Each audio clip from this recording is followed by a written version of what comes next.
In the book Little Voice Mastery, I spend a whole chapter talking about the one little voice issue that really bites us in the shorts almost all the time. It's called procrastination.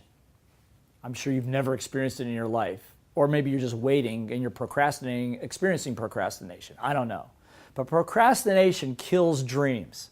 And there's a reason behind it, and there's a way to get around it. So let's address that one right now, shall we? Let's say this is you, and let's say you have a goal, and your goal is to write a book, to build a business, to have a financial goal, some health issues that you want to overcome, and whatever the case might be. And so you set a goal to get something done. Let's use the book for an example. That's very near and dear to my heart. And I would tell you that if you're watching this, you probably have a book inside of you too, your life experiences. I'm sure there are other people that could benefit from the things that you've learned in your life. And you decide, I'm going to sit down and I'm going to write this book. So when I'm going to do this, I'm going to start tomorrow. Okay, so tomorrow comes, you're set up to go, but you know what?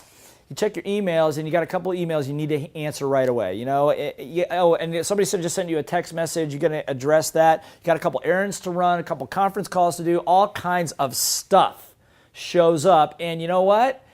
You don't get to it tomorrow. Tomorrow goes and tomorrow now becomes yesterday. Sound familiar? But I'm going to do it tomorrow. Okay, good. So then tomorrow, same thing happens. We got all these errands. We have all these things going on. And so what happens over a period of time, here is what's going on in your head.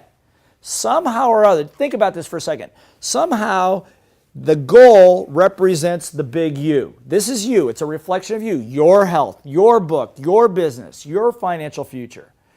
But what happens is, what you're doing is all these little trivial things over here that are getting in the way become actually more important than you. That's right. You're putting more value on the minutia of life than the you of life, of what it is that you want. Now, I know you're not doing this on purpose, because I don't do it on purpose either. It becomes easier to do because this part over here is a habit, which I'm going to talk about in a second.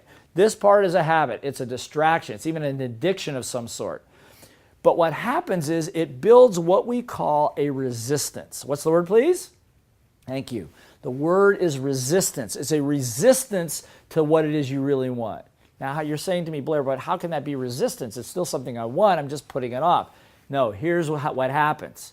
You keep putting it off, so you get really good at procrastinating. You get really good at putting it off. A lot of things come to play, and finally, a few weeks down the road, a gap opens up in your schedule, and you now have the time, you set aside the time to work on the book.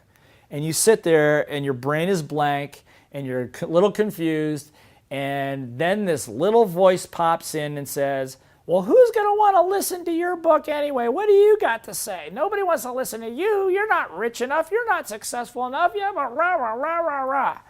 And then what happens is your energy goes down and you back off. And you say, well, I need to be in a better mood to do it, so I'll do it later.